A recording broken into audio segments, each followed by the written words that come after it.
Fala aí, galera, sejam muito bem-vindos ao Papo de UroCast, o podcast oficial do Papo de Uro. Nosso objetivo aqui é trazer uma mensagem além da medicina e principalmente além da urologia, né? Onde você, ouvinte, irá conhecer a pessoa por trás do especialista. Meu nome é João Fuzeta, sou um dos hosts aqui do podcast, junto com o meu clã, Pedro Oliveira, Joca Torres, fazemos parte aí da página e estamos começando aqui nosso primeiríssimo episódio de estreia do nosso podcast. E hoje vamos apresentar um convidado que dispensa apresentações, Dr. Elinei Faria. Dr. Elinei Faria teve sua graduação de medicina na Universidade Federal de Juiz de Fora, né? Fez residência médica no Hospital Municipal Odilon Berens, em Minas Gerais, depois fez sua especialização em urologia no Hospital Brigadeiro, um hospital bem renomado em São Paulo. Depois teve outras diversas especializações, fez seu doutorado em oncologia na Universidade de São Paulo, depois fez seu pós-doutorado em cirurgia robótica nos Estados Unidos, em Houston. Teve uma participação brilhante aí na formação da uro-oncologia no Hospital do Amor, Hospital em Barretos. Também é diretor de cursos no IRCAD. Atualmente, aí, em 2020, ele se mudou aí para Belo Horizonte, onde ele está trabalhando desde então. Então, primeiramente, agradecer o convite, doutor Elinei. Muito obrigado por estar participando aqui com a gente hoje. João, queria agradecer muito a honra de ser convidado. O Pedro falou que eu estou inaugurando esse podcast e me sinto muito honrado, né, de ser convidado por vocês. Muito obrigado aí. Vamos ver se a gente consegue agregar e falar algumas coisas interessantes aqui, um papo, como vocês falaram, um papo reto, um papo descontraído, e quem sabe dar algum insight para o pessoal que está nos assistindo aqui. Beleza. Então, queria passar aqui a palavra para o Joca. O Joca vai falar para a gente aí, né, que a gente tem a nossa página Papo de Uro no Instagram, e ele vai falar um pouco aí para quem que são os nossos ouvintes, até para a gente se familiarizar aqui na conversa que a gente vai ter agora. Fala aí, Joca. Bem, a gente tem um público, graças a Deus, bem diverso já na área médica. Desde urologistas já formados, de renomes, como o Dr. Elinei, como, enfim, outros urologistas. A gente tem muito residente de urologia de toda parte do Brasil seguindo a gente, do norte ao sul, sudeste, nordeste, a galera toda seguindo a gente. Muito residente de cirurgia geral também, muita gente seguindo a gente. Muito acadêmico. A galera, principalmente, está muito curiosa para saber como é a urologia, o universo da urologia. Ainda tem muitos paradigmas, tem muitos tabus que as pessoas ficam presas a algumas peculiaridades. Então, nossa página está abrangendo desde o profissional já formado até o acadêmico que está começando a sua graduação e aquelas pessoas até, de uma certa forma, mais leigas, que estão querendo saber informações gerais sobre a urologia. Então, a nossa página está procurando fazer esse link entre o cara formado, o cara que está em formação e aquele cara que ainda está querendo saber como é a especialidade. Então, a gente está conseguindo fazer essa dinâmica. Legal aí, Joca. Então, queria, para dar com início à conversa, eu vou passar a palavra para o Pedrão aí, que ele vai começar nosso papo.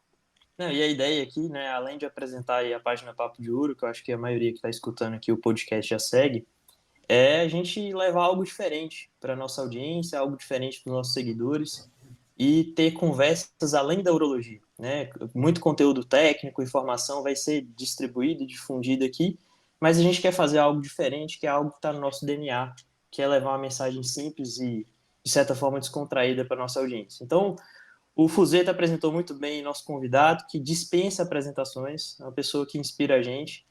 E, doutor Elinei, o senhor formou lá em Juiz de Fora, e a primeira pergunta que eu quero fazer para o senhor é o seguinte: o senhor frequentou muito o Bar do Bigode lá, comeu bastante torresmo, que diz que é o melhor torresmo do Brasil, fica lá. Como é que foi a época da faculdade? Olha, sinceramente, é impossível você formar em Juiz de Fora e não comer o torresmo do bigode. Tá? Mas eu sou da época que era o bigode antigo, né? Porque hoje, eu diria até que o bigode é um empreendedor, entendeu? Não sei se é uma família, se é um cara que chama bigode, isso era um enigma para nós, mas o cara é um empreendedor, simplesmente ele comprou em frente e fez um mega restaurante, Então, assim, o bigode tem todos os méritos como empreendedor, mas eu ainda acho que a parte romântica do bigode era quando era um barzinho de 4x4 ali, entendeu? De tamanho, que tinha umas mesinhas que tinha que pôr na rua. Às vezes você estava lá comendo um torresmo, tomando uma cerveja, do seu lado tinha um cara que chegava, pedia uma pinga, tomava a pinga, comia o torresmo, saía andando. E era muito interessante essa convivência que a gente, assim, na época você achava engraçado, mas hoje, com a maturidade, você vê que era uma coisa assim absolutamente pitoresca. Assim, quem formou Juiz de Fora, quem tomou uma cerveja gelada e realmente a cerveja doía a garganta. E o torresmo de muita qualidade. Acho que ele cuidava daquele métier dele ali. E hoje o bigode é um empreendedor, virou mega. Daqui a pouco, eu só acho que ele deveria dar outro passo agora, que é abrir franquia. Já podia, né? O próximo passo dele, que se alguém quiser dar uma consultoria, o pessoal que estiver assistindo aí, dá uma consultoria para o bigode, que ele deve abrir uma franquia. E realmente é marcante. Quem vai Juiz de Fora é um cartão postal. E aí, doutor, como é que foi a sua época de faculdade, as lembranças que o senhor tem desse momento que o senhor viveu? E ainda, como é que foi a decisão em fazer urologia? Foi durante a faculdade? Foi durante a residência de cirurgia geral? Como é que foi as suas lembranças da época da faculdade e essa decisão pela especialidade? Cara, a faculdade, a Universidade Federal de Juiz de Fora foi uma escola e tanto, né? Eu fiz muitos amigos, aprendi bastante. Eu era um misto, eu era o cara do fundão, né? Eu sempre sentava no fundo, né? Eu sempre era da turma de um pouco da bagunça ali. Nunca fui Caxias, sempre xerocava um caderno de última hora, pegava um capítulo de última hora, né? Quem nunca, né? Mas assim, eu consegui, né? Acho que na minha turma foram, acho que 5 ou 6 da minha turma que nunca pegaram uma prova final, né? Eu fui um deles. Eu passei a faculdade inteira sem pegar nenhuma prova final. Então, assim, graças a Deus, passei bem. Eu estudava, eu era do fundão, mas estudava. Então, assim, as lembranças de Juiz de Fora são as melhores possíveis. Inclusive, eu sou professor na Suprema, lá no curso de laparoscopia, lá de robótica, do pessoal da Suprema. E eu sempre vou lá, e quando eu vou lá, cara, às vezes eu vou sem carro, né? Vou de avião, eu pago um táxi para dar uma volta em Juiz de Fora, dar uma volta na universidade e relembrar. Tenho muitos amigos lá até hoje. E a segunda pergunta, como é que eu fiz Uro? Como é que o senhor pensou em decidir pela especialidade? Eu vou te contar, então. Olha, isso aqui pouca gente sabe. Eu achei que eu queria fazer cirurgia plástica. Olha só. Eu peguei, olha que interessante. Aí eu peguei e fiquei no R1, faço plástica ou não faço. Mas toda vez que eu entrava em algum caso de oncologia, tumor gástrico, tumor de colo, paciente grave, aquilo me puxava com uma força tão grande. Mas a minha cabeça, mas por que eu quero fazer plástica? Mas alguma coisa, eu vou fazer plástica. Mas o meu coração não queria plástica. Sim. Aí teve um dia, no final do R1, até uma colega minha, a Guinana, ela ajudava um cirurgião plástico aos sábados. Ela também fez cirurgia plástica depois. Ela ajudava o cirurgião plástico. Eu falei, Ney, olha, esse sábado eu não vou poder. Você poderia ir auxiliar o cara lá que eu ajudo? Eu falei, tá bom, vou ganhar um dinheirinho. O valor de um plantão para ficar só auxiliando. Eu, residente Durango Kid, bravo. Parece o paraíso. Claro que eu vou. Pensa em um dia que até hoje eu lembro negativamente. O dia não passava. Eu lembro direitinho, ele fez uma abdominoplastia, uma prótese mamária e uma rinoplastia. Quer dizer, eu vi a Nossa. plástica, Completa. eu tive a certeza absoluta que eu não queria fazer aquilo. Para mim, foi um dia muito importante, porque eu tinha certeza do que eu não queria. Aí falei, pô, vou fazer cirurgia cardíaca, vou fazer alguma coisa, mas eu gosto de câncer, eu gosto, sabe? Sim. Aí tem uma grande influência para mim foi hoje o que trabalha comigo, meu sócio no consultório, que é o Dr. Carlos Vaz, né? Como é que o mundo dá voltas. E ele eu estava no R2 de urologia, desculpa, o R2 Cirurgia. de geral, e ele no último ano de urologia, no R3 de urologia.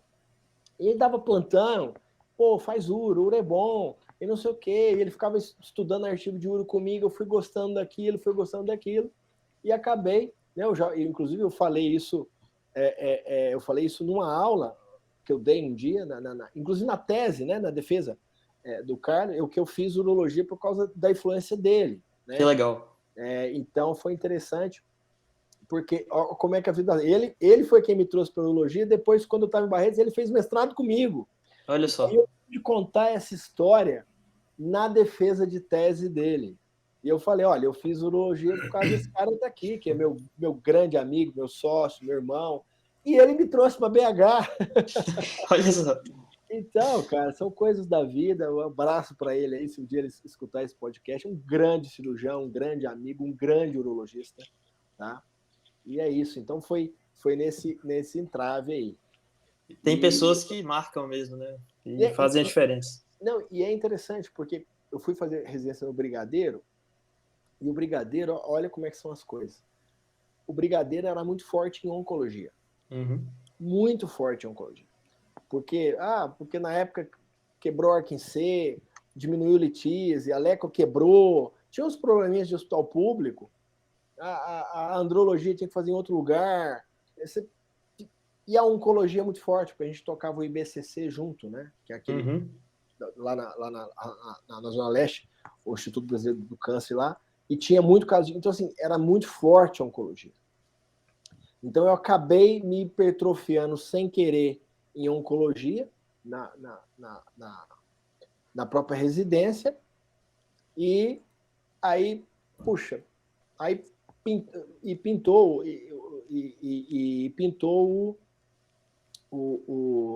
depois, não, vamos voltar à história, tem mais perguntas aí. Tem uma história engraçada. Quando eu passei no Brigadeiro, Brigadeiro é prova do SUS, né? É só prova, não tem entrevista, não tem nada. SUS São Paulo, né? SUS São Paulo. Aí eu lembro direitinho, cara, porque acho que foi uma das melhores provas que eu fiz. Acho que eu nunca fiz uma prova boa dessa. Eu acabei passando, aí tava lá, classificação 1.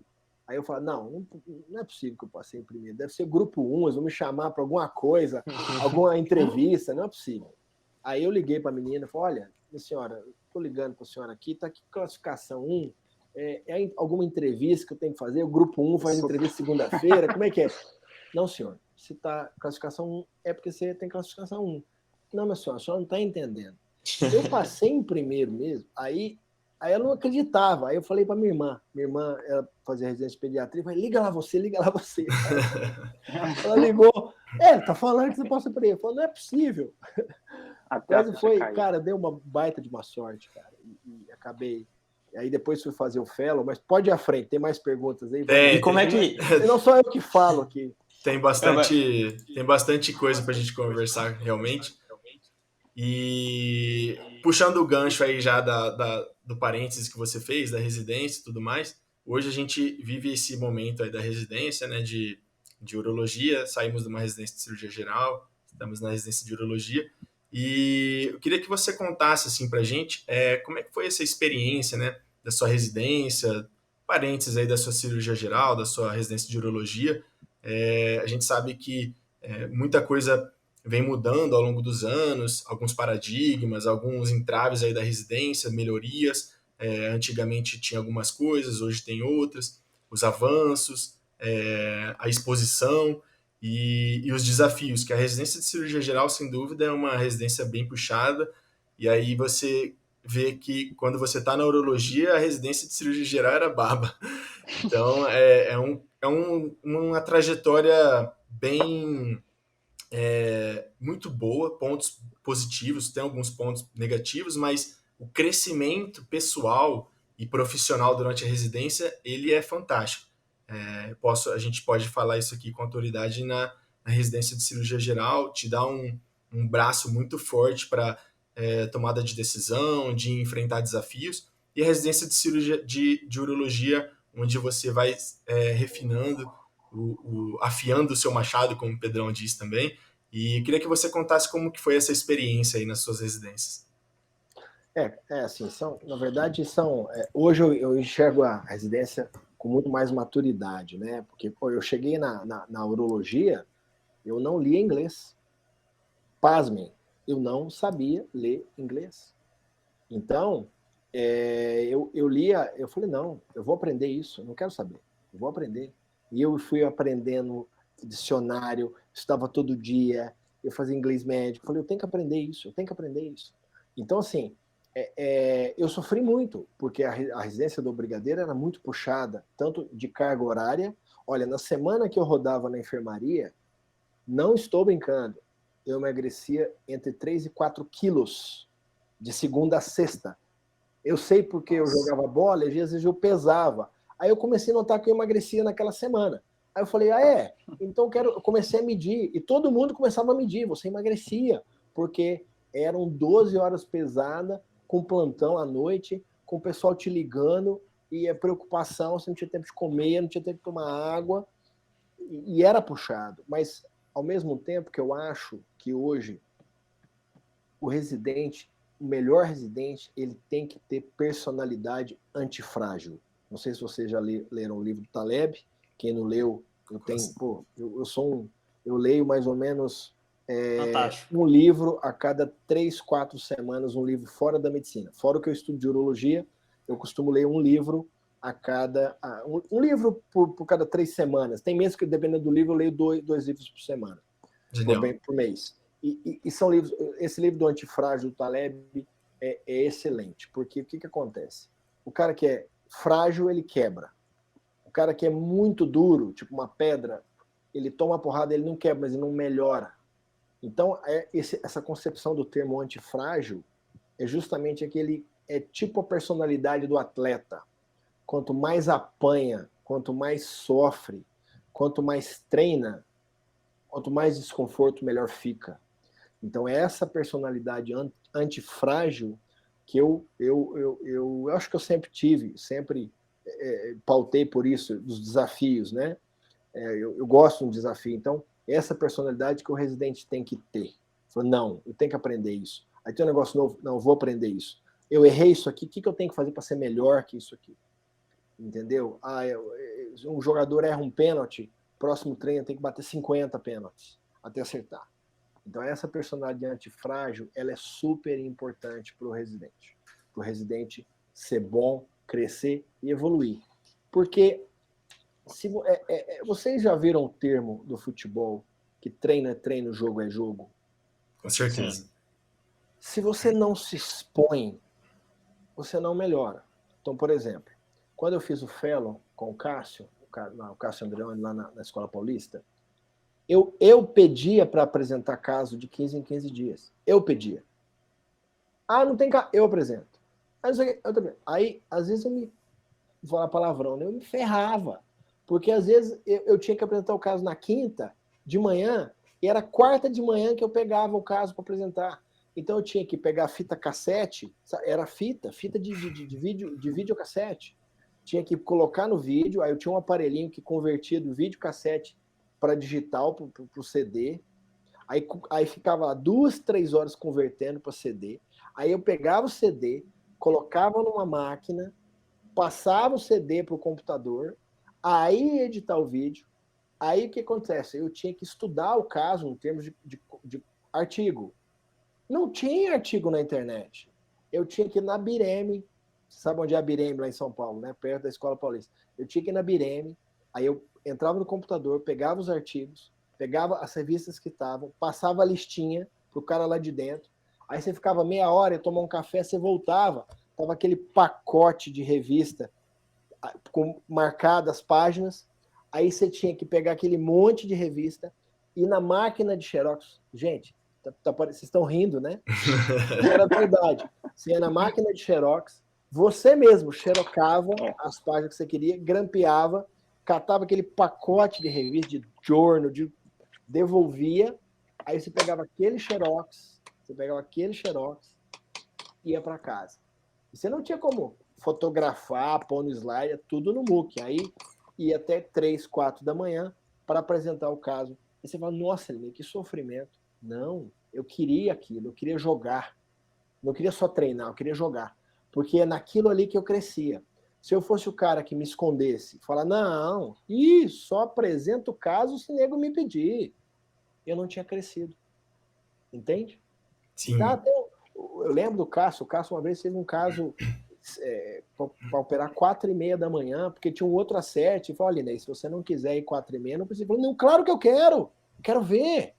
Aí fui lá, assisti a cirurgia, 4h30 da manhã, já tinha assistente, eu não fiz nada, acabou que eu nem entrei em campo, porque já tinha gente, dono do caso e tal, mas não importa, eu queria ver, entende? E seja 4h30 da manhã.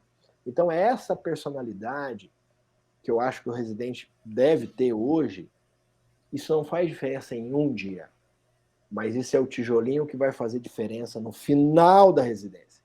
Isso é um comportamento que vai ser, que tendo ele R1, R2 e R3, no R3 você vai notar a diferença. Entende? Sim, com certeza. E esse conceito que o senhor falou de antifragilidade, né, tem total a ver com a residência aí de cirurgia, de urologia, e é diferente, né, do conceito de resiliência. O antifrágil não é igual o conceito de resiliência, aquele que tudo bem, vai passar, isso vai melhorar. E o conceito de antifragilidade não, é aquele que se beneficia do caos, né? A residência é um caos, aquilo, igual o senhor falou, emagrecendo, não consegue comer, não sabe, aí pessoas te mandando, não, você faz mais isso. Aí você, caramba, mas aí você vai, faz aquilo, você vê que seu dia já não tá cabendo mais nada e, não, você tem mais isso para fazer. Você fala, cara, vou fazer isso. Então, essa personalidade e principalmente essa proatividade, né? O residente, de fato, tem que ser proativo aí para conseguir colher, né, os frutos, porque uma residência, um hospital de referência, um grande centro, tem, sim, a oportunidade de aprendizado, ela não é a cada dia, é a cada hora, é a cada meia hora, é a cada 10 minutos, tem muita coisa, né? E a proatividade, eu acredito de fato que traga bons frutos na frente. Não sei se o Pedrão concorda aí também. Ô, João, e outra coisa, a antifragilidade não é uma personalidade que você tem que ter só na residência, tá? Quando eu fui fazer o meu pós-doutorado no MD Anderson, eu já fui para lá mais maduro, né? Eu fui em 2012, 2013. Eu fui no final de 2012 e voltei em 2013. O que acontece? Eu já era mais maduro, eu tinha 37 para 38 anos. Tá? Eu já tinha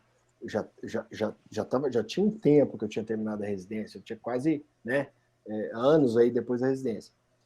Eu lembro, terminava as cirurgias do Sorena, às vezes terminava 5, 6, 7 da noite. Eu não ia embora. Eu ia fazer simulador no robô. Entendeu? Então, porque fulano, os grandes craques lá, sei lá quem, que terminava o treino, ficava batendo falta. Cara, isso é inspiração. Então, a hora que todo mundo ia embora, eu falei, não, vou pro simulador agora. Aí eu fazia mais 1 hora, 2 horas de simulador. Depois eu morava perto do hospital, perto relativamente, eram 20 minutos de caminhada. E eu não tinha carro. Eu ia 20 minutos andando. Ficava 2 horas no simulador e aí indo embora andando para casa. De noite, de noitão, entendeu? Às vezes um frio danado. Né? Eu peguei o inverno lá também. Então, pô, é isso, gente. Acho que é isso. Isso é muito, muito legal, isso, porque isso aí mostra, assim, né, que não importa os seus títulos, o seu desenvolvimento, a sua qualidade, mas sempre tem como melhorar, né? Sempre tem como você se aperfeiçoar. E esse comportamento, ele é muito bom, assim, e é um prazer estar conversando com o senhor, mostrando essa experiência, porque eu tenho certeza que com esse comportamento aí, o senhor tem, e isso acontece em qualquer instituição, né? Se você tem um colega fazendo isso, né, se comportando dessa forma, isso arrasta uma galera, arrasta pessoas que se motivam vendo esse comportamento. Então, tenho certeza que o senhor deve ter influenciado muita pessoa com esse seu comportamento, com essas atitudes que também para a gente aqui e para a galera que vai ouvir a gente, isso é motivador. E é mentalidade também, né? Eu gostei muito do exemplo que o doutor usou do Taleb, que ele até no livro dele cita a Hidra, né? Que é um monstro da mitologia grega que quando você corta uma cabeça, ele cria duas cabeças a mais. Então é se beneficiar do caos mesmo. E quando o Dr. Elinei usa o exemplo do atleta, fundamentalmente isso é alta performance, né? O atleta é a perfeita representação da alta performance e que a gente tenta replicar nos nossos dias. Então essa história do jogador que depois do treino vai bater falta para ser um bom batedor de falta. Eu até acompanho o doutor nas redes e vejo que ele segue o Joel J, que é um cara que fala muito disso. Então, são pensamentos que acaba que na nossa correria da rotina médica, a gente às vezes não se importa tanto com isso. Mas só da gente ter essa mentalidade de como a gente pode melhorar e conseguir olhar para a gente e ver pontos de fragilidade que você pode se aperfeiçoar faz toda a diferença. Então, a gente vive exposto a situações, especialmente na residência, em que todo mundo te ensina a ser resiliente, que é o quê? Aguentar o tranco e esperar acabar. E essa mudança de mentalidade faz toda a diferença, que o doutor Elinei está compartilhando com a gente. Mas a resiliência, ela é diferente de antifragilidade, mas ela é importante. Sim. Né? Ela é importante porque talvez ela te dá a estrutura e a força para você aguentar as pancadas. É o alicerce, né? Aí você fala, não, pode bater que eu aguento. Só que a hora que você recebe a porrada, você recebe a pancada, aí você precisa da antifragilidade para fazer aquela pancada, aquele baque, virar algo positivo. Virar como se fosse uma energia, tipo esses filmes aí que alguém recebe um raio de energia, ele consegue canalizar aquela energia de volta. E você conseguir canalizar aquela pancada de volta para o mundo através de melhora em tudo, cara. E o que você mencionou também, Pedro, é questão de autoconhecimento. Autoconhecimento é um negócio assim. Depois nós vamos falar de empreendedorismo, que tem umas coisas para falar para vocês, mas o autoconhecimento é um ponto importante. O que é autoconhecimento? É você reconhecer seus pontos fortes e seus pontos fracos. Só que essa ficha do autorreconhecimento nem sempre ela é presente na idade que vocês estão, na idade da residência, na idade do acadêmico, porque isso chama-se enumerar prioridades, né? Porque quando vocês estão numa fase que vocês estão querendo aprender a operar, querendo aprender teoria, querendo aprender a matéria, querendo aprender conteúdo, às vezes o autoconhecimento fica um pouquinho em segundo plano. Entendo isso.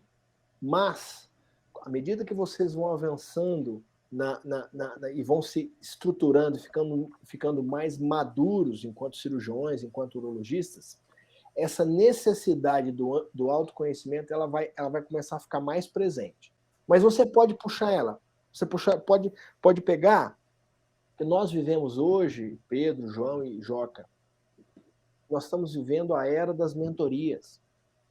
O que é a era da mentoria? É essa inspiração.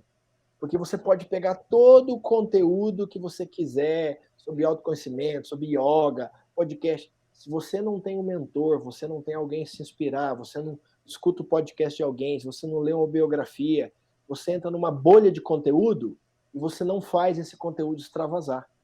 Olha que loucura. Você pode ir para os melhores artigos de urologia, você pode ler todos os livros. Se você não pegar algum mentor, seja pessoal ou virtual, seja ouvir o que essa pessoa fala, seja uma aula de alguém para fazer esse conteúdo dentro de você sair como método de solução de problemas, esse conhecimento seu não vale nada. Por que eu estou dizendo isso? Conhecimento hoje está virando commodity. Não, veja, não me joga em pedra. Olha, Olha a profundidade do que eu estou falando para vocês. Sim. E você pode falar que eu estou louco, tudo bem. Daqui a alguns anos vocês vão me dar razão. Conhecimento está virando commodity. Então você tinha, antigamente, que não tinha a era da internet, você tinha a distância em quem sabia pouco e quem sabia demais, era uma amplitude muito grande. Hoje, pega só, hoje o cara que sabe pouco e o cara que sabe muito, a amplitude entre eles não é tão grande. Por quê? Porque o conhecimento virou commodity. Porque eu abro a internet a hora que eu quiser ter um arquivo, eu não preciso da BRM, eu abro a hora que eu quiser o YouTube, vejo a cirurgia que eu quiser. Então, como o conhecimento está muito acessível, não é o conhecimento que vai diferenciar o médico mais. Ele é o básico. Hoje em dia, você saber urologia, saber o seu conhecimento técnico é obrigação. O conhecimento técnico não é mais um fator de te diferenciar. O que vai diferenciar para os próximos anos? É a capacidade de resolver problemas. Então, vocês vão ver aí engenheiros com PhD ganhando menos que caras de curso técnico e o cara é um monstro para resolver problema. Esse cara que tem curso técnico, às vezes, vai ganhar mais que um engenheiro formado com PhD lá em Londres. Por quê? Porque é capacidade de resolver problemas, não é mais o conhecimento. Não sei se então quando essa era das mentorias, quando você se espelha alguém que te puxa, alguém que te exemplifica, uma aula de congresso que você vai lá e vê as pessoas como elas lidaram com o problema e como elas estão resolvendo o problema, é como te tirar da bolha do conhecimento e arrastar você para essa parte de como solucionar problemas. Claro, tendo a teoria, mas como solucionar os problemas. Faz sentido? Eu tô muito... Total. Demais, Total. demais. Total. Até porque, assim, até dentro da nossa profissão, o valor, né? O médico, ele é remunerado pela honra, né? Por isso chama honorário. Isso aí vem da história da medicina. E cada vez mais o valor que o médico consegue impor é relativo à capacidade dele de resolver problemas e das responsabilidades que ele está disposto a assumir. Né? Sair totalmente da zona de conforto e lidar com essas responsabilidades. Naturalmente, esse médico vai ter um valor mais reconhecido e os honorários consequentemente. E aí eu queria perguntar para o senhor, doutor, o senhor disse, né, na sua trajetória, o senhor fez pós-graduação, teve a experiência de fazer na USP e depois foi para o exterior, fez no Texas também a pós-graduação. Eu queria perguntar para o senhor, em termos técnicos, qual foi a importância dessa pós-graduação e, além da urologia, além da técnica, mensagens e ensinamentos que o senhor aprendeu nesse período da sua vida e que o senhor utiliza até hoje. Bom, vamos lá. Doutorado. O que é o doutorado? A pós-graduação, né, o doutorado que eu fiz, ele funciona... Não, o doutorado foi em rastreamento, né? O rastreamento de câncer de próstata era um termo controverso na época, hoje está um pouco mais consolidado. Eu não vou discutir teoria aqui com vocês, que a proposta não é dessa, mas veja bem, não é o que eu aprendi de rastreamento. O que eu poderia aprender rastreamento lendo. É o que a pós-graduação faz com você. A pós-graduação é importante, claro, porque você gera conhecimento, você publica. Eu consegui fazer 8 artigos de uma tese. Assim, mas é o que você se transforma fazendo pós-graduação, né? Aquele esforço, aquela de você ir lá fazer uma apresentação e tomar crítica, de você escrever um negócio não tá bom, você se esforçar para tirar, espremer você igual uma fruta e tirar o sumo. É isso que faz você desenvolver. O papelzinho, o diploma, o certificado, para mim, é o que menos importa. É o que eu me transformei fazendo doutorado, aprendendo a interpretar estudos, aprendendo a fazer ciência de qualidade, aprendendo a ler um artigo científico e falar, pô, isso aqui não tem nada a ver, isso aqui é baixa qualidade, alta qualidade. Isso te ajuda a caminhar melhor, até para ler um jornal, até para ler uma revista, você fica mais crítico na pós-graduação. Então, a pós-graduação ela serve com um amadurecimento, né? Eu fui fazer a minha pós, quando eu fui pegar os dados, cadê os dados? Tá nesse quarto aqui. Tá bom. Era uma salinha, eu falei, imagino que eu vou chegar ali, vou abrir, vai ter um computador com os dados, né? Não. Na hora que eu abri, tinham lá caixas e mais caixas, tudo em papel. Nós tivemos que digitar quase 18 mil formulários. Nossa Senhora. Aí, depois desses 18 mil formulários, a gente foi atrás de quase 1.800 casos de câncer de próstata, 1.800 prontuários. Eu passava na frente do SAMI, aquele prontuário de papel, eu tava até um arrepio, assim, eu não podia entrar no SAMI, eu tinha trauma de entrar no SAMI. Quase 1.800 prontuários. Aí o meu orientador falou assim, olha, então faz o seguinte, compara o pessoal do rastreamento com quem vem no câncer de próstata pelas vias normais do SUS. Tá bom, mais 2.300 prontuários. Então, foi um trabalho, inclusive o Tobias estava na minha tese, o Tobias, ele não foi da banca, mas ele estava na tese, ele é meu grande amigo, ele foi lá assistir, ele falou, foi um trabalho de Hércules você juntar isso tudo, e foi.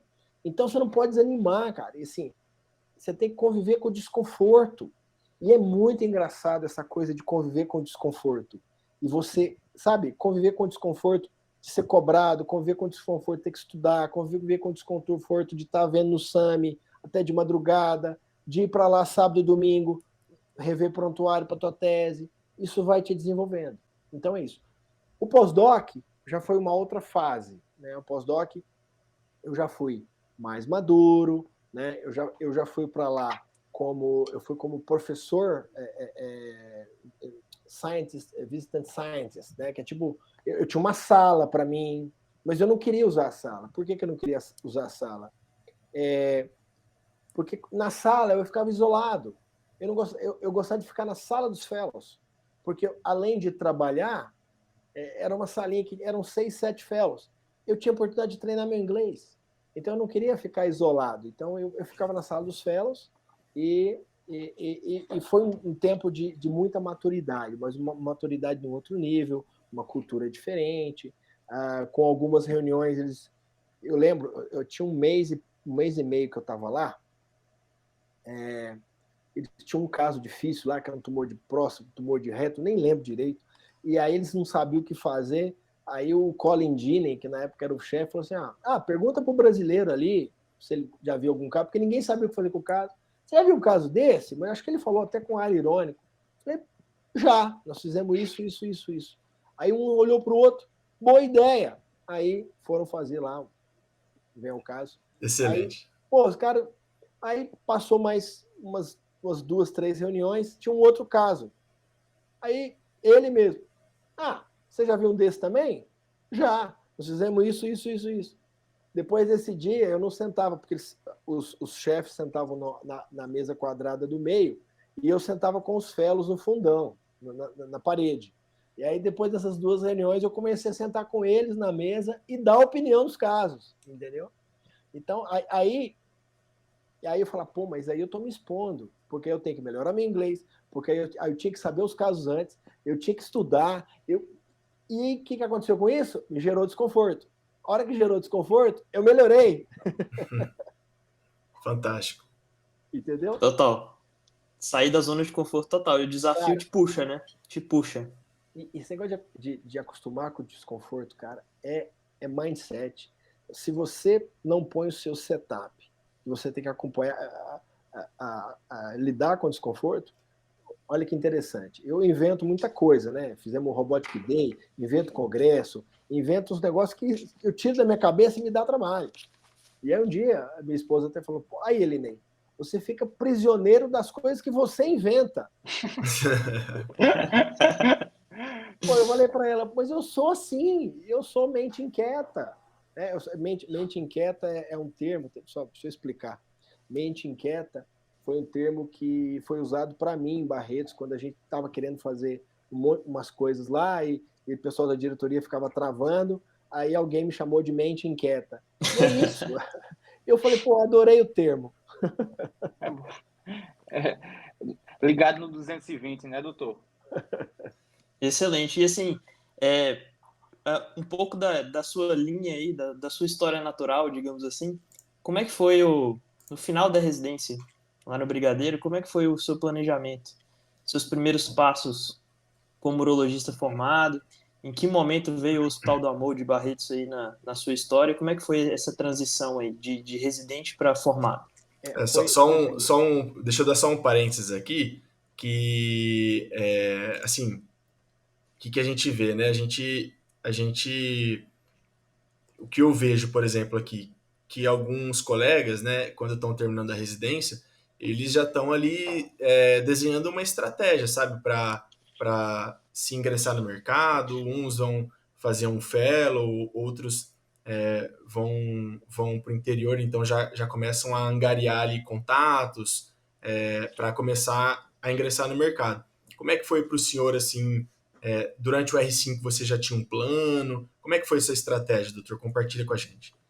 Não, plano total. Quando eu cheguei na urologia, no R1, eu já sabia, isso foi em 2003, nem se falava em robô ainda. O robô estava começando nos Estados Unidos e Europa. Quando eu cheguei na urologia, eu falei, eu quero mexer com oncologia e laparoscopia.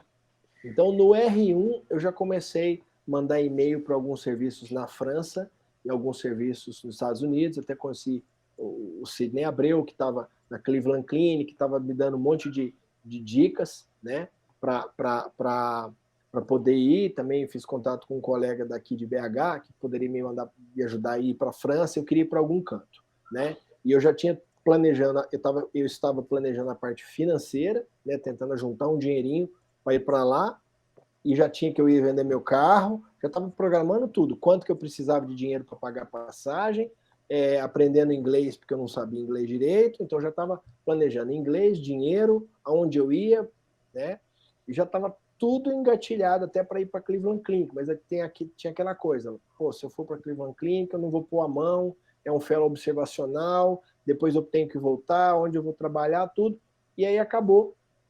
Aí veio a prova, tinha a prova da Unifesp para o fellow, aí o Cássio, nós éramos 18 na época, foram 18 pessoas que fizeram entrevista com ele, e ele gostou de mim, porque eu não tinha prova, era só entrevista. Ele gostou de mim, acabou me aprovando, né?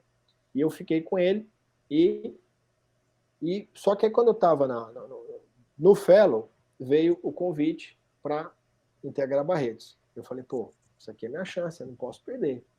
E aí veio o convite em maio, mas eu terminava o fellow no outro ano ainda, em fevereiro. Aí eu lembro direitinho, não pude ir. Quando foi em janeiro do outro ano, o Daniel me chamou de novo. Ó, nós estamos precisando de mais um cara aqui em Barretos. Aí eu cheguei pro Cássio e falei, Cássio, olha, respeito muito, é a chance da minha vida. Eu entendo que faltam 2 meses para terminar o fellow. Nossa. Queria que você entendesse se eu poderia não ficar esses 2 meses, porque eu não posso perder essa chance. Eu estou abrindo a minha alma com você aqui, abrindo meu coração. Ele ficou meio assim, foi embora. No outro dia, ele foi muito legal comigo. Falei, Linei, olha, eu pensei bem, é a chance da sua vida, mas eu preciso que você pelo menos termine os trabalhos fellow. Aí nós fizemos uma semana louca, assim, trabalhando para publicar o artigo de conclusão do fellow. Eu agradeço o Cássio, ele me liberou 2 meses antes, porque ele entendeu o que significava para mim ir para lá. Então, assim, eu tenho... Isso não foi planejado, foi acontecido. Mas quando eu cheguei em Barretos, meu doutorado foi planejado, porque eu comecei a ver aonde eu ia fazer meu doutorado, consegui na USP. E quando o Barretos tinha uma proposta de ter pós-doutorado, liberação para pós-doutorado, inclusive eu fui um dos caras que ficou em cima do hospital para aprovar essa ata, e quando aprovou a ata, eu me planejei com 2 anos de antecedência para ir. Então, tem o acaso? Tem, mas tem que ter planejamento, né? Um pouco mais de planejamento do que acaso. No final deu certo, né? Foi uma decisão, na verdade, assim, acho que juntou algumas coisas além do acaso, né? É aquela situação, assim, a sorte, ela pega quem está posicionado, né? Bem posicionado. Você já estava numa formação fantástica e já tinha todo esse planejamento, então, na verdade... minha interpretação do que aconteceu foi que você estava posicionado numa situação em que invariavelmente isso pudesse acontecer e aconteceu, né? Com todo o merecimento. Mas tem uma coisa, João. Imagina, assim, eu penso também que se eu não tivesse me esforçado o fellow todo, se eu não tivesse sido um bom fellow, chegado na hora, feito as coisas direitinho, talvez eu não teria o crédito que eu tive. Eu até agradeço o Cássio, que me liberou mais cedo para ir para Barretos. O Cássio hoje é um amigo que eu tenho. E o que é a mensagem? É o seguinte: o que eu penso hoje sobre residência, fellow? O residente, eu não era um cara cheio de conhecimento quando eu era fellow. Eu era fellow. Mas eu tinha uma coisa que chamava atenção. Eu era pontual, eu não deixava a peteca cair, eu fazia tudo correto, eu me esforçava, eu batia falta depois do treino, entendeu? Isso aí, porque é o seguinte, o que um residente hoje ele tem que ter? Assim, se perguntar para mim assim, Elinei, você passou lá em Barretos 14 anos, quais são os fellows ou os residentes que mais sabiam medicina, que mais sabiam operar? Talvez eu tenha um pouco de dificuldade para lembrar o cara que tinha muito conhecimento ou o cara que era muito bom de mão. Mas se você me perguntar quais são os caras que eram ponta firme, eu sem pestanejar aqui, eu listo para você todos. Por quê? O que marca na residência? Não é, assim, claro que é obrigação o cara estudar, é obrigação, eu entendo isso. Mas é o algo a mais, é chegar na hora, é checar direitinho, quanto deu lá o dreno? Tanto. Se você não sabe, olha, eu não sei, mas eu vou ver agora. Então, se você fala um negócio assim, o cara, olha, peraí que eu vou ver. E dali 2 minutos é uma mensagem do seu celular, olha, fui lá, chequei, já liguei na Infecto, já cobrei o exame. Cara, é isso que... Aquela coisa, né, doutor? O cara sempre vem com a solução. Então, é isso que tem que ser. Vão perguntar ali, vão pedir aquilo para você. Não sei, mas eu tenho como resolver. Então, você já chegar com a solução pronta ou saber que o cara vai correr atrás e não vai deixar a peteca cair. Então, eu acho que é isso mesmo que o senhor está falando, isso que tem que ser. E é isso, inclusive, que eu procuro no meu dia a dia na residência. É correr atrás e resolver o problema. Resolver. Mas tem aquilo ali. Não, vou lá. Assim que resolve. Mas eu não sei. Não, bora ver as alternativas. E sempre, enfim, correr atrás. Joga, quais são os seus pontos fortes como residente? Sabe o que é? Pontualidade, força de trabalho, levar as coisas direitinho, ter o conhecimento da enfermaria, ter conhecimento do caso, não deixar a peteca cair, checar na infectologia, fazer interface com outras clínicas. É a força do residente. Esse é o ponto forte do residente. O senhor tocou num ponto que, para mim, especificamente, foi bem ali no meu ponto forte. Modéstia à parte. Eu sou um cara extremamente pontual com minhas coisas. Gosto de fazer as coisas na hora certa. Chego no hospital todo dia na hora certa. Eu fico muito agoniado se eu faço uma coisa e vejo que não deu certo. Na próxima vez já tentar acertar. E assim, não tentar deixar aquele problema se perpetuar. Mas essa questão aí da pontualidade que o senhor falou, para mim, é uma coisa que é bem uma característica minha. Eu me identifiquei bastante.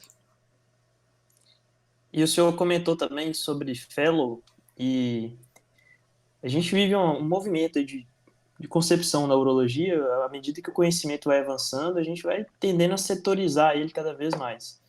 E a gente talvez esteja vivendo isso na urologia, que a ortopedia já tem muito bem estabelecido, que é setorizar o conhecimento.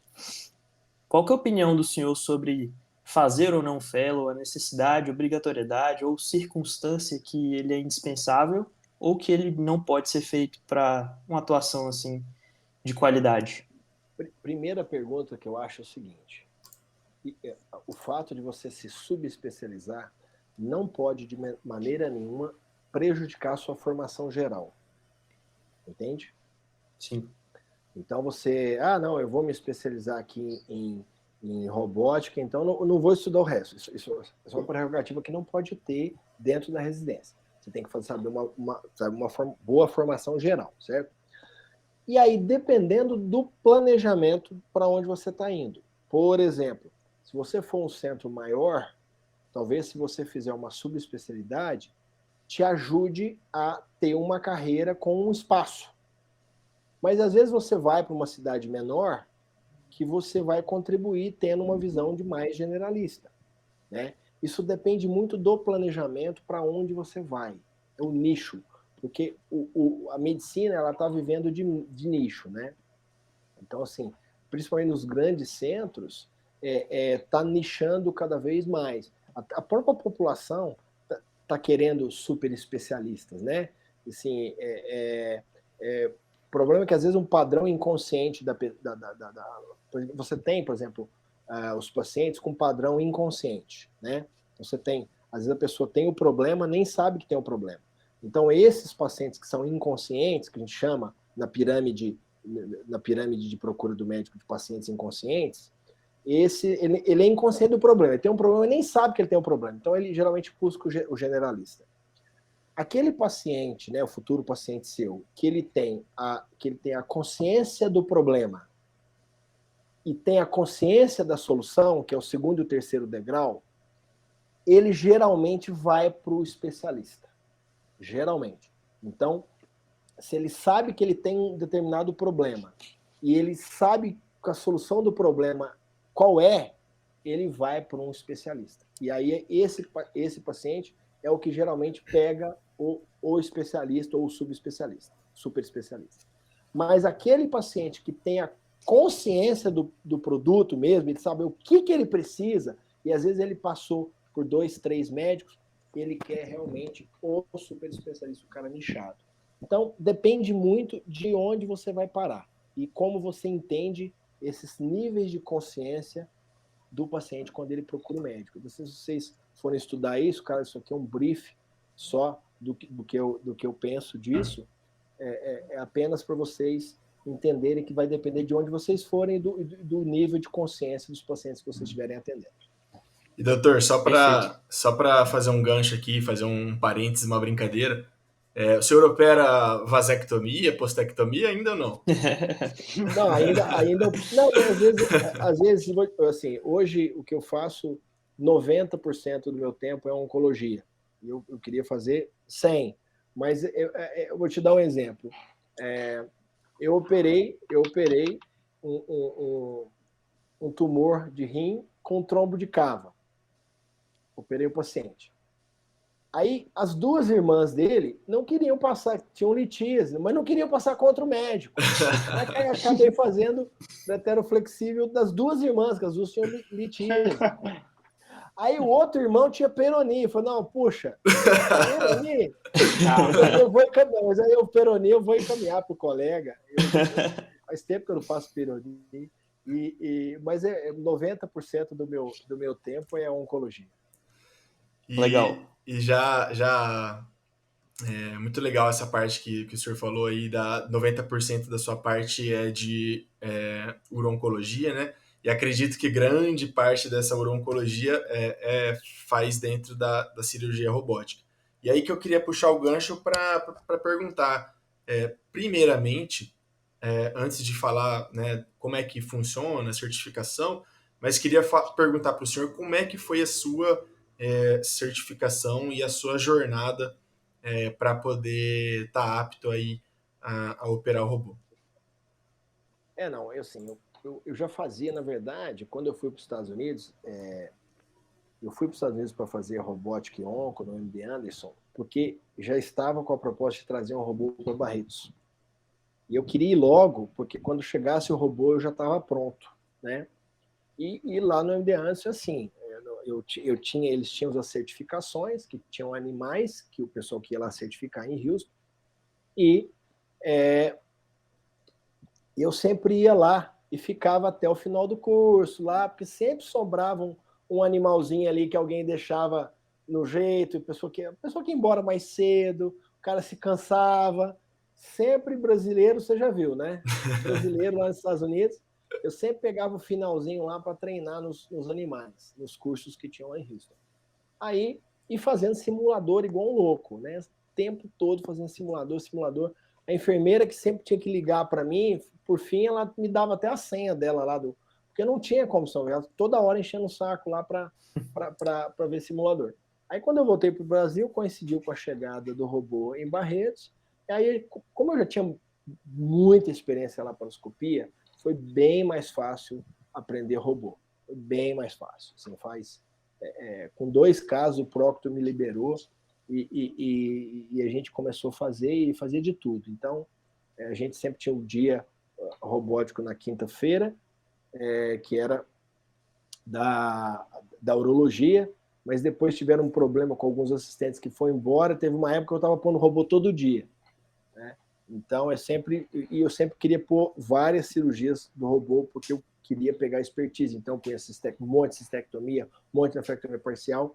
E é engraçado, a hora que você pega expertise, aí que começa. Chegava algum super obeso. Punha pro robô. Aí chegava tumor renal complexo. É robô. Aí cistectomia no magrinho. Laparoscopia. Aí cistectomia no obeso. Elinei no robô. Então, chegou num ponto que eu estava fazendo só caso complexo. E os casos foram aumentando complexidade e eu não fui notando. Porque estava todo mundo agendando. Porque não era só eu que agendava cirurgia robótica no robô. Todo mundo punha caso no robô para eu fazer. E você acha que alguém punha o magrinho? O magrinho, todo mundo fazia laparoscopia. Todos os casos que ninguém queria, esse não dá não, esse é pro robô. Aí quando eu só tava fazendo caso Só bucha. Tava fazendo caso ruim. Falou, gente, põe os casos aí também, uns filezinhos. E aí, uma vez eu fiz um boare uma vez, um paciente de 160 quilos de rim único. Nossa. Os casos que ele punha lá no robô, entendeu?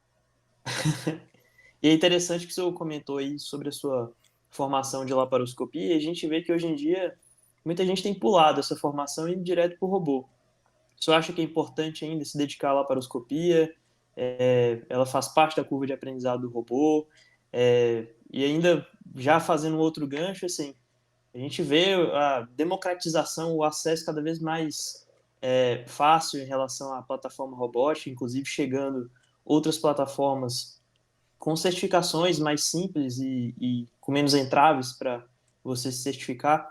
Só acredita que talvez em algum momento o robô vai ter a mesma popularização que a gente tem hoje na laparoscopia? Eu acho o seguinte, vai virar tudo robô. Quanto tempo vai demorar? Isso eu não sei. O que acontece? Talvez você não tenha um robô numa cidade de 20 mil habitantes, mas que você vai ter numa cidade um pouco maior que vai polarizar e quando o robô ficar mais barato. Isso vai demorar 10 anos, 20, 30, 40. Será que a sua geração vai ver isso? Não sei. Então, assim, e tem uma outra pergunta. Você quer falar, não vou aprender laparoscopia porque vai ser tudo robô? Porque, na verdade, você está fugindo do desconforto de aprender laparoscopia ou porque você realmente acredita que vai virar robô e a laparoscopia não tem papel? São coisas diferentes. Então, se você fala, não me importo com o desconforto de aprender laparoscopia, eu vou aprender, se virar robô um dia, virou, eu tenho experiência do mesmo jeito. Então, acho que isso que deveria ser o pensamento. Eu quero aprender laparoscopia, se vier robô, é um plus. Se um dia eu for para um lugar que eu só fizer robô, não importa, a experiência laparoscopia, você vai usar ela no robô. Eu faço laparoscopia até hoje. Às vezes, algumas cidades que me chamam para operar, eu vou em Ilha Solteira com o Dr. Alex Justo, trabalho com ele lá, ele montou o Alex hoje é referência lá em Ilha Solteira. Por quê? A gente começou a fazer laparoscopia, tem 5 anos que eu vou lá. E o Alex drena a região toda ali para ele, para o consultório dele, para fazer laparoscopia. E eu faço laparoscopia lá todo mês. Entendeu? E faço, às vezes, nefrectomia radical. Amanhã mesmo eu vou fazer o paciente não tinha condição de fazer cirurgia robótica, tá? É um tumor super tranquilo, um tumor parcial super tranquilo, vou fazer laparoscopia. Não vejo problema nisso, não é demérito. Né? Sim. Legal, doutor. E assim, para o jovem urologista aí, que está ouvindo a gente, até para outros colegas de especialidades cirúrgicas, né? Assim, só uma pincelada assim, para a gente ouvir, entender e se familiarizar com isso. Mas quais são os passos aí? Quais são os caminhos, né? Antigamente, a certificação robótica estava na mão das instituições, né? Das empresas. que fabricavam um robô. Hoje isso mudou. Como é que é hoje para você? Quais são os caminhos que a gente tem hoje para certificar na cirurgia robótica? Hoje você, assim, quando eu fiz, era assim, a empresa indicava e a empresa sabia se você ia fazer ou não. Então, quando eu voltei para os Estados Unidos, ainda eu tive que ir para Bogotá para fazer certificação, porque tinha um delay entre a minha chegada e o robô em Barretos, eu tive que ir para Bogotá. Hoje não. Hoje você tem o caminho, que são certificações por instituições que estão certificando, você vai lá, faz as aulas teóricas e depois leva os casos e certifica. Você tem a certificação da indústria, que você vai lá, faz o curso online, vai lá, paga a indústria e faz 2 dias, faz simulador, depois vai lá, faz 2 dias de animal e vem certificado, que também vale.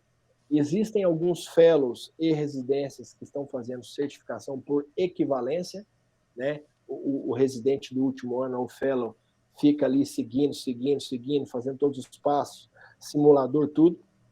No final, a empresa dá o certificado por equivalência. Então, são basicamente esses 3 caminhos. Qualquer dos 3 caminhos vai bem, tá? Eles vão bem. Mas, assim, muito mais que certificação hoje, eu vejo, não é o papelzinho. Tá? É a mesma coisa. Não é o papelzinho que fala, olha, eu estou habilitado. Ok, o papelzinho te dá um amparo legal, te dá um amparo para o hospital deixar você operar. Entendo que é importante. Mas eu acho que hoje, a grande importância do robô hoje é o Proctor. Porque o Proctor que vai transmitir a expertise dele para você. O Proctor que vai passar, às vezes, o que ele demorou 100, 200, 500, 1000 casos, o que ele aprendeu, às vezes ele vai te passar em 10, em 15, em 20. Por quê? Porque ele está ali do seu lado, não faz esse movimento, faz isso, faz aquilo. Então, um bom Proctor, um Proctor com paciência, um Proctor não é aquele que está fazendo, ele sentou no robô, você perdeu a cirurgia. Não, um Proctor que te ensine, que te mostre o pulo do gato, na posição da pinça, te dá as dicas, isso é muito valioso. Isso é tão valioso ou mais valioso que o próprio papelzinho lá, que certificado, que você põe na parede ou que você dá para o hospital te deixar operar. Inclusive, até porque o Proctor gera a segurança para você em relação ao paciente. Perfeito. E, doutor, assim, o senhor disse que gosta de ler livros, além da urologia e tudo mais. Falando de urologia, hoje em dia, como é que o senhor estuda? Como é que o senhor se atualiza? Boa pergunta. Na verdade, a minha fonte de conhecimento, ela é multicanais, tá? Do mesmo jeito que hoje, para você tem presença nas mídias sociais e você tem hoje que são multicanais, então você vai para o Instagram, você vai para o YouTube, você vai para o Facebook, você vai para o site, não é? O estudo também ele é multicanal, né? O estudo ele é multicanal. Ele vem de aulas, né? Então você assiste aulas de congressos, né? Com experts. Você, dentro dessas aulas de congresso, as referências que são citadas, eu vou muitas vezes naquelas referências e as leio para ver se aquela conclusão que o cara que está dando aula é verdadeira, porque às vezes o cara tira uma conclusão que não é a conclusão do estudo, mas ele dá a aula na conclusão que ele quer mostrar. Então ele cita um artigo, uma conclusão, às vezes eu vou checar, né? Eu vou te dar um exemplo, o próprio Twitter, as revistas costumam mostrar os principais artigos. Então, às vezes, o European, o próprio Twitter dá aquela tweetada ali de um bom artigo para você ler, né? Você seguindo Cleveland Clinic, John Hopkins, sempre dá uma dica. Então, é uma fonte, é um canal de conhecimento. Outro canal de conhecimento, você... Uro Today, por exemplo, um site que dá algumas dicas também. Deixa eu ver outra fonte de conhecimento. Então, é multicanal. Assim, eu não sou o cara que gosta de pegar, por exemplo, a revista, página 1, varar lá na última página. Isso não é o meu perfil. Não é o perfil. Eu costumo ver muito a literatura de demanda. Eu vou explicar por quê. a retenção do conhecimento do que você lê está muito tem muito a ver com o envolvimento com o tema. Eu estou falando envolvimento emocional, necessidade, engajamento, pode chamar de engajamento, ou atenção. Então, a partir do momento que você lê um negócio que você precisa, a retenção da informação é muito maior. Então, você, por exemplo, eu vi um artigo de revisão. Artigo de revisão é uma ótima fonte de... Por quê? Porque, às vezes, aquele autor que escreveu aquele artigo de revisão, às vezes ele estuda aquilo há 20 anos. E ele está ali dando aquele artigo para você de tudo que ele estuda. Então, você imagina um artigo de revisão desse, com certeza cita aí os 20, 30 melhores estudos para você ler. Então, um artigo de revisão te direciona o estudo, entendeu? Uma aula de um expert, não é que você vai ver a aula.com.br, não. Uma aula de um expert direciona o teu conhecimento. Por exemplo, e quando você direciona o conhecimento no negócio que você está estudando, o seu envolvimento emocional faz reter a informação. Então, hoje quando eu dou aula de artigo, eu bato numa tecla o seguinte: o conhecimento está muito vasto. Ninguém vai saber tudo. Isso é uma ilusão. Então, eu falo na minha aula de artigo: saiba o que você tem que saber. Então, a melhor maneira de você saber o que você tem que saber é pegar alguém que já passou naquela estrada, que já está com o carro todo cheio de lama, de arranhado, ele já desbravou toda aquela selva, e ele te oferece ali a revisão, o link, o melhor estudo. Então você é o lance do mentor. Não é um mentor direto, mas é um mentor indireto. Então vamos supor, eu escrevo um artigo de revisão. Eu chego um artigo de revisão, aí o João vai lá, pô, olha os artigos que ele nem citou, quanto tempo eu gastei, quantos dias eu gastei em frente ao computador para fazer aquele artigo de revisão que você vai ler em 30 minutos, em 20, em 15. Entende? Sensacional. E só fazendo uma alusão aqui ao que o senhor disse, doutor, é bem interessante quando você tem, quando você vai estudar algum conteúdo, que você sabe os caminhos que você precisa saber daquilo. Então, só trazendo isso um pouco para a residência, né, para a galera que está ouvindo a gente, isso é coisa que eu, Pedrão e Joca fazemos muito na nossa própria página aí do Papo de Ouro. A nossa página a gente publica conhecimento, publica algumas coisas que estão 100% relacionadas com o nosso cotidiano. Então, vou dar um exemplo meu aqui, fazendo uma comparação com o que o senhor disse. Quando tem um caso diferente na enfermaria, um caso desafiador, poxa, o paciente está ali mostrando todos os sinais, os sintomas, ele está te dando os caminhos ali, os sinais, os sintomas, coisas que ele está mostrando e apresentando frente àquela doença. Então, quando você vai estudar alguma coisa na residência que você está lidando com aquilo no seu dia a dia, então, eu estava com um paciente que estava com uma suspeita de tuberculose urogenital. Então, eu sabia como é que ele estava urinando, quais eram as queixas dele, qual era o perfil do paciente, um paciente emagrecido, imunossupresso, era HIV positivo, com carga viral descontrolada.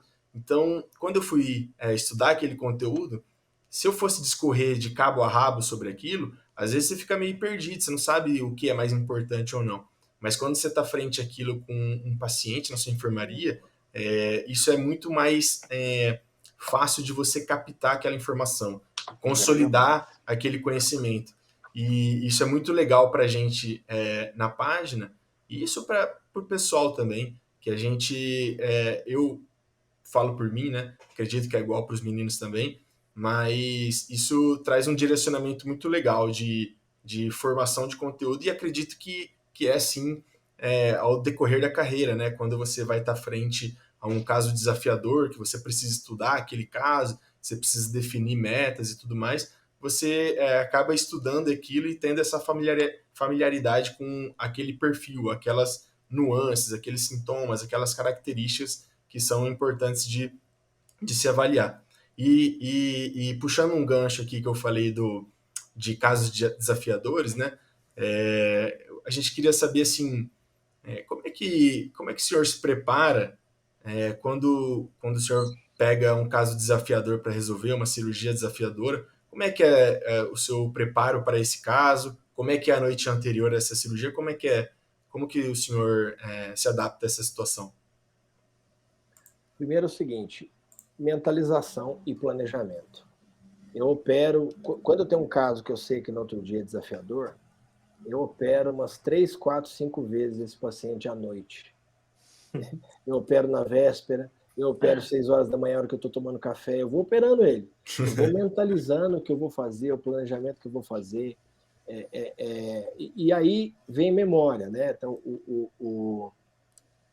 tem um livro muito interessante do Danny Kahneman, que até ganhou o prêmio Nobel, tá? Rápido e Devagar.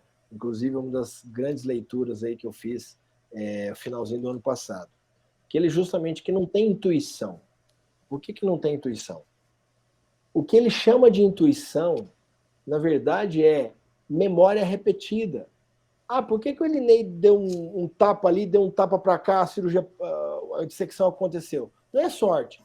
É porque nem eu sei explicar, mas assim, é tanta memória na sua cabeça, é tanta memória, que aquilo ali parece intuição, mas não é. É padrão mental, é kbyte de memória que parece que é intuição. Então, às vezes, você tem um caso complexo, mas você tem tanta memória de casos, de situações daquela, que você acaba mentalizando a cirurgia na véspera, operando o paciente na véspera, e na hora você consegue ter recursos para sair de situações. Mas é experiência, gente, é dia a dia, não tem mágica, não tem mágica. É maturidade, é dia a dia, é isso. Você acha que eu não estudo? Quando tem um colega agora de Vitória, ligou para discutir um caso comigo, eu dei a resposta para ele, fiquei pensando no que era para fazer. Não, peraí, deixa eu ver se tem algo a mais. Como é um caso que eu não vi há mais tempo, eu não tenho vergonha. Você acha que eu tenho vergonha? Abro o computador e vou estudar. E li, parece que essa opinião que eu dei era legal, mas tinha uma outra. Liguei para ele de novo, pode ser isso. Entendeu? Então, isso não tem problema de você não vai saber tudo nunca. E você tem que. E é legal você ter humildade e falar: peraí, não sei, peraí que eu vou saber. Aí você vai na literatura, vai estudar, vai discutir. Às vezes, reuniões multidisciplinares é muito legal. Você discute com a oncologia, você aprende oncologia. Você discute com a radioterapia, você aprende radioterapia. Você vê perspectiva, né? Você vê a perspectiva do onco, a perspectiva do radioterapeuta. Aí você faz. A gente fazia reunião em Barretos com o radiologista, vendo caso por caso. O que eu aprendi de radiologia com os radiologistas, isso é muito legal. E essa humildade de você ter um mindset cabeça aberta, gente. Tá? Cabeça aberta no sentido seguinte, você sabe o que é o cara xícara cheia? Você nunca pode falar isso eu já sei. Por mais que alguém vai dar uma aula num tema que você domine, num tema que você já... Você pode já ter visto essa aula antes. Ele sempre vai falar alguma coisa nova, sempre vai ter uma surpresa, sempre vai ter uma informação, uma pergunta. Então, esse setup da cabeça, você está com a cabeça ávida por conhecimento, isso é legal, entendeu? Eu já sei, você nunca pode ser um cara, isso eu já sei. Não, peraí, quero aprender. Alguém vai ensinar um negócio lá, isso eu já sei. Se você tiver essa mentalidade disso eu já sei, você fecha a sua mente para qualquer coisa, e não pode ser assim, né? Isso é mindset, isso é o jeito que você reprograma os seus... É PNL isso, né? Isso é programação neurolinguística. Perfeito. Sensacional. E a gente já está direcionando aí mais ou menos para o final da nossa conversa. A gente queria fazer algumas perguntas mais da esfera pessoal para o senhor. A gente sabe que na rotina do médico é muito difícil a gente manter o equilíbrio de família, trabalho, saúde. A gente queria saber como é que o senhor busca esse equilíbrio. Eu vi que o senhor torce pro Galo, se dá para ir no jogo, ver no Mineirão, como é que é o seu tempo com a família, com a sua esposa, sua filha, como é que o senhor tenta equilibrar essa rotina aí, do meio de tantos desafios aí da prática médica? Cara, essa essa talvez seja o maior desafio da minha vida hoje, é o equilíbrio. E eu busco ele o tempo todo, tá? E a questão do equilíbrio é decisão. Então, por exemplo, você não vai me ver, a não ser que eu tenha que entregar um negócio na segunda-feira, você não vai me ver sábado à noite estudando igual um retardado aqui. Não vou ficar. Você não vai ver, entendeu? Então eu tenho equilíbrio. Eu tenho um momento com a minha esposa, um momento com a minha filha. E se eu tiver com a minha filha naquele horário que é o horário dela, pode me ligar aqui. A não sei que você é do hospital, é com ela. Ah, domingo cedo, o que você faz? Eu vou na pracinha com ela, tá separado. Não marco cirurgia. Eu não vou marcar cirurgia. Ah, mas uma quinta-noite eu posso marcar. Mas no domingo eu deixo para ela. Então, assim, você tem que equilibrar. Essa esfera do equilíbrio, eu vou montar, tem uma teoria que eu rapidinho falo para vocês, que eu falo nas minhas aulas, que é o bolo energético temporal. O que é o bolo energético temporal? As fatias têm que ser divididas. Você não tem tempo nem energia para tudo. Se você der mais fatia para algum lugar, alguma esfera vai ficar sem. Então você tem que dar a sua fatia do bolo na parte espiritual, você tem que dar uma fatia do bolo para a sua família, você tem que dar uma fatia do bolo para o seu trabalho. E essas fatias, elas podem alternar. Exemplo, sair para viajar com a minha filha e com a minha esposa. A maior fatia do bolo é para pessoal familiar. Então, aquele final de semana, o bolo é quase todo delas. Ah, mas eu tenho um negócio aqui com um artigo que eu preciso entregar, estou com deadline, eu estou com um negócio aqui. Você pode, naquele dia, colocar um pouquinho mais da fatia do bolo para a parte profissional. Então, você não quer dizer que todo dia tem que ser o equilíbrio, mas, no geral, tem que ser o equilíbrio. Entende? A oscilação, no final das contas, equilibra. Porque você tem que cuidar, imagina uma esfera da sua existência. O núcleo, ali é a sua família, a parte profissional. E aí você vai impactando o resto, sem ficar preocupado com política, sem ficar preocupado com outras coisas que você não tem poder de decisão nisso. Você tem que preocupar com o que você tem poder de decisão e equilibrar o seu dia a dia. Você tem poder de decisão no seu trabalho, na sua vida pessoal, na sua inteligência emocional. Eu não tinha muita inteligência, eu desenvolvi a inteligência emocional ao longo dos anos. E eu falei para mim mesmo, olha, quais são os pontos que eu preciso desenvolver? Então, desde a faculdade que eu trabalho minha inteligência emocional. Espetacular. Eu fui trabalhando desde a residência. Às vezes eu faço alguma atitude que não está de acordo com... não foi legal o que eu fiz. Então, eu pego aquilo de aprendizado e vou lapidando e vou lapidar. Eu posso estar com 80 anos de idade, que se tiver alguma coisa para melhorar, eu vou querer melhorar. E não tem momento melhor para aprender isso do que na residência, né? Essa inteligência emocional. Porque a gente, igual o senhor falou, do equilíbrio e tudo mais, invariavelmente, né? Até para a galera aí que vai ouvir a gente e tudo mais, tem muito residente, acadêmico de medicina, enfim, outras especialidades também. Existem alguns momentos que a gente precisa entender que as coisas vão estar em desequilíbrio, né? Igual a gente, no momento que a gente vive, está completamente em desequilíbrio. Saúde está 5%, família 5%. A gente está numa fase que é uma fase de construção e, infelizmente, a gente tem que viver esse desequilíbrio, né? Mas tem que valer a pena, entendeu? Essas horas mal dormidas, vai dormir 3 horas por noite, 4 horas por noite, vai entregar sua saúde, vai entregar seus momentos com família, seu lazer, mas se for para fazer tudo isso, tem que valer a pena, né? É um momento que assim, é engrandecedor o aprendizado, o conteúdo, a vivência, as experiências, tanto relacionadas à residência, tanto relacionadas ao seu desenvolvimento pessoal, na sua comunicação, na sua desenvoltura. Então, acho que esse equilíbrio, no final das contas, ele se faz necessário, apesar de não ser saudável, claro, mas isso traz um desenvolvimento pessoal, né?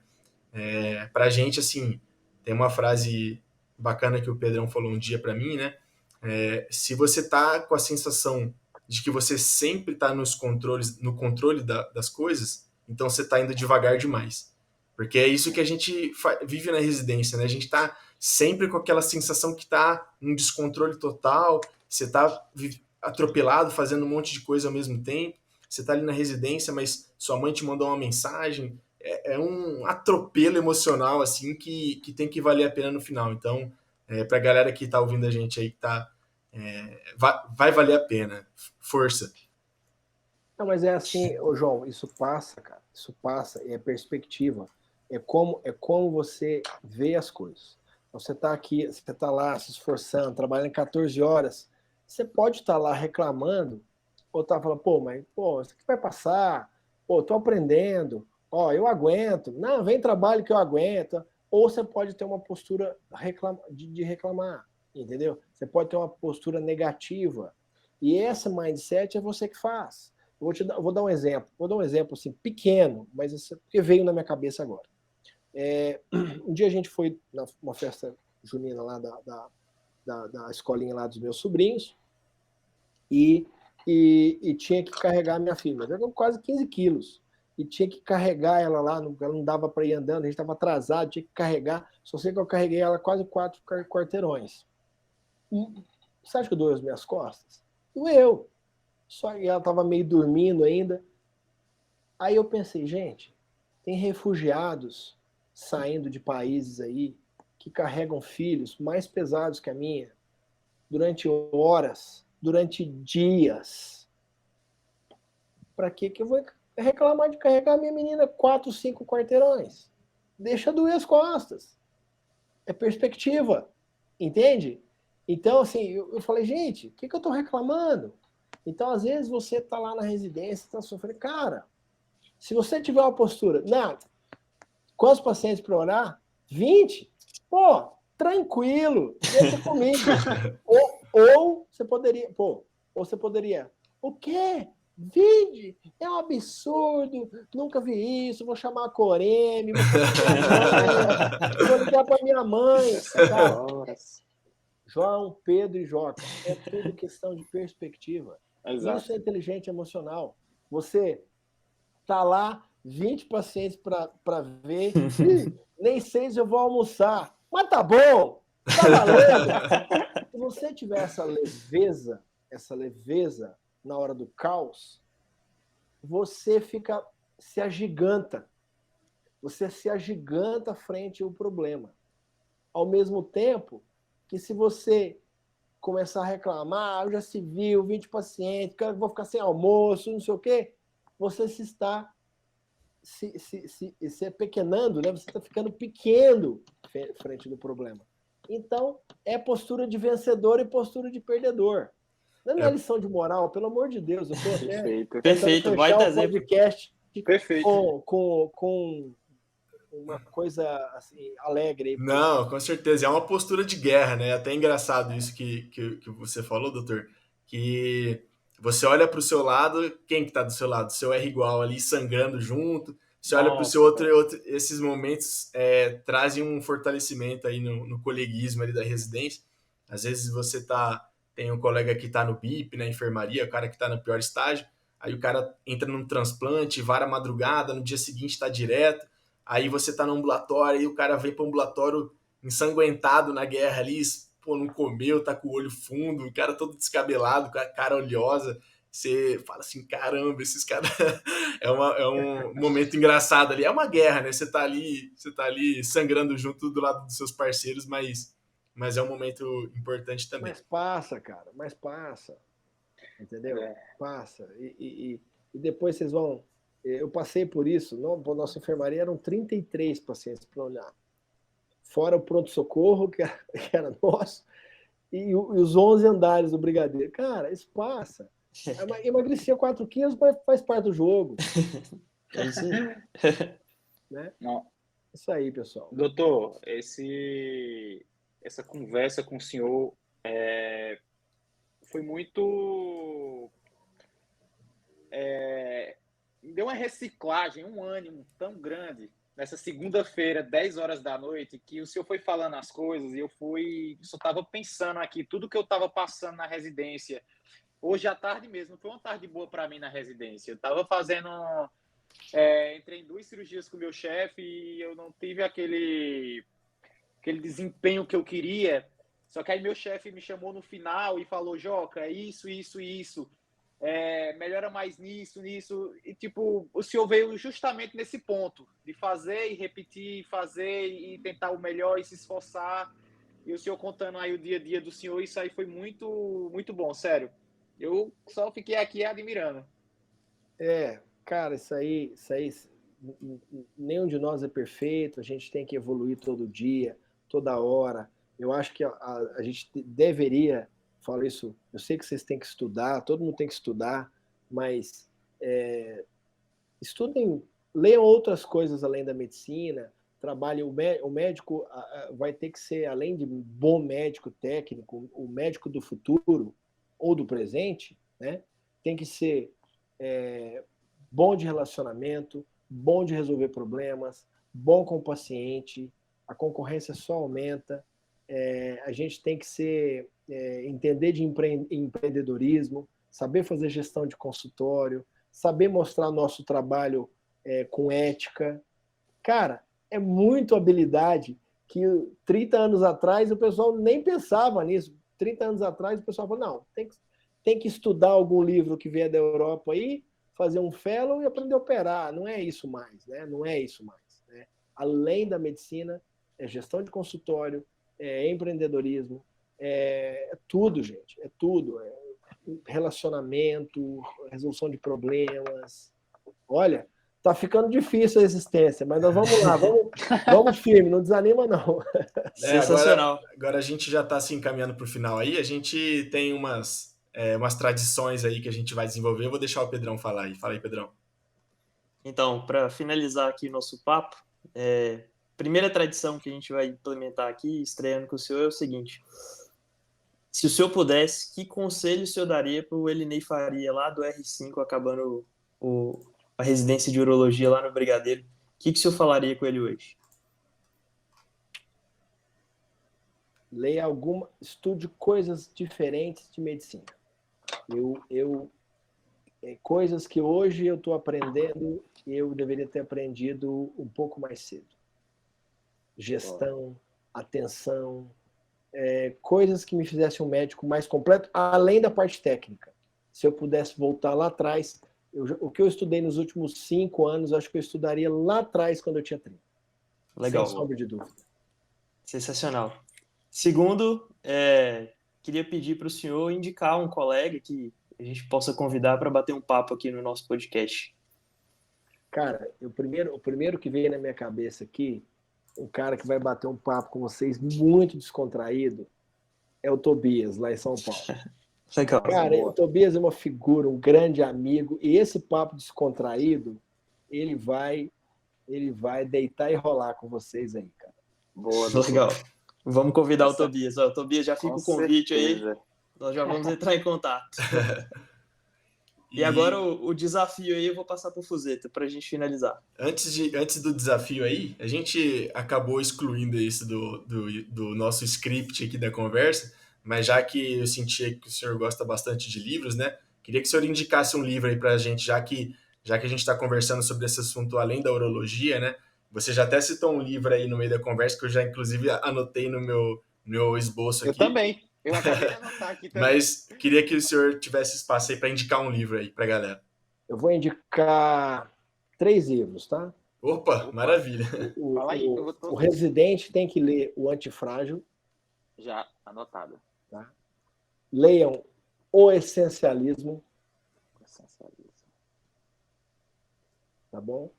E esse livro que eu citei, já está aí na lista, do Rápido e Devagar, do Danny Kahneman, porque tem muito a ver com foco, atenção e capacidade de decisão médica. Tá? Então, acho que é uma coisa, é um livro que você estuda padrão e serve para padrão de decisão, tanto médico quanto nos negócios, na vida. Então, esses 3 aí, mas pode ler a obra completa, Napoleão Hill, Mais Esperto que o Diabo, Quem Pensa Enriquece, As Leis do Triunfo, 48 Leis do Poder, vamos ver o que mais que eu vou lembrando aqui, Hábitos Atômicos, do James Clear, tem um monte que eu posso... Isso que eu estou lembrando aqui, mas aí depois eu vou fazer uma lista aí de uns 20. Muito bom. Sensacional. E o nosso desafio aí, fora as tradições, a gente tem a gente tem um quadro um quadro na nossa página que chama UroQuest, que a gente traz ali algumas questões de prova de residência e tudo mais. E aí eu queria saber se o senhor topa aí esse desafio de você passar um caso pra gente, um caso interessante aí pra gente montar uma questãozinha. Um post. Isso agora? Isso para depois, isso, se o senhor topa. O senhor vai mandar depois. Senão eu já ia puxar aqui uns 3 casos que estão na minha mente. Pedrão vai entrar em contato com você depois para o senhor passar isso aí para gente. Bem direitinho. Então, engraçado que eu fui no Congresso Paulista, eles me deram lá casos difíceis. Aí eu estava apresentando os casos, não sei se vocês estavam lá. Aí o Alexandre Pompeu, nossa, Linei, que caso que você está apresentando? Eu falei, ué, os casos colocaram no programa. Casos difíceis. Você queria que eu trouxesse o quê? Bom, então já combinado aí, Pedrão, depois vai mandar uma mensagem para o senhor para a gente pegar um casinho aí. E, bom, já vou puxar o fechamento aqui da nossa conversa. Queria agradecer demais mesmo, assim, superou, extrapolou, arrebentou com minhas expectativas. Eu, assim, igual o Joca comentou, assim, deu um ânimo, deu um gás, conversar com a pessoa, assim, que já vivenciou tudo isso, traz uma experiência fantástica, um novo direcionamento, uma visão. Isso a gente queria trazer o senhor, um cara extremamente sensacional, e a admiração só aumentou ainda mais depois dessa conversa. E o nosso intuito era levar essa conversa para o público, né, para as pessoas, mas isso acrescentou de uma forma assim gigantesca para mim, acho que para os meninos também. Nossa, para mim. Então, só agradecer aí o senhor e vou passar a palavra para o Pedrão aí para a gente já fazer o fechamento também. É isso, agradecer, como o próprio doutor Linei falou, a gente vive na era das mentorias, a gente acabou de receber uma de uma forma magistral e todo mundo que vai escutar esse podcast também. Então, agradecer o senhor e espero que o senhor volte em breve aí, na segunda participação do senhor, mais para frente aí no podcast. E muito obrigado. E passar a palavra para o senhor comentar também com o pessoal onde pode te encontrar nas redes sociais e agradecer aí pela participação. Olha, eu que agradeço, eu vou te falar que eu me diverti muito aqui com vocês, sabia? Eu me senti muito à vontade, isso aqui, tudo que eu falei para vocês é um pedacinho de mim aí que a gente nem sempre tem esse espaço, né, para contar. Eu me senti como se eu estivesse numa mesa aqui jantando com vocês e conversando, e me senti muito à vontade e honrado com o convite. Obrigado por tudo, meu site é www.elineifaria.com.br e no Instagram drlineifaria.urologista. É isso, gente. Obrigado aí. Muito obrigado, doutor. Sensacional. Vocês estão prestando um serviço interessante para essa moçada nova. Gostei. Perfeito. Maravilha. Doutor.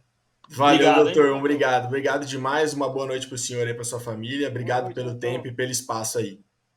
Valeu, gente. Abração. Até mais. Tchau, tchau.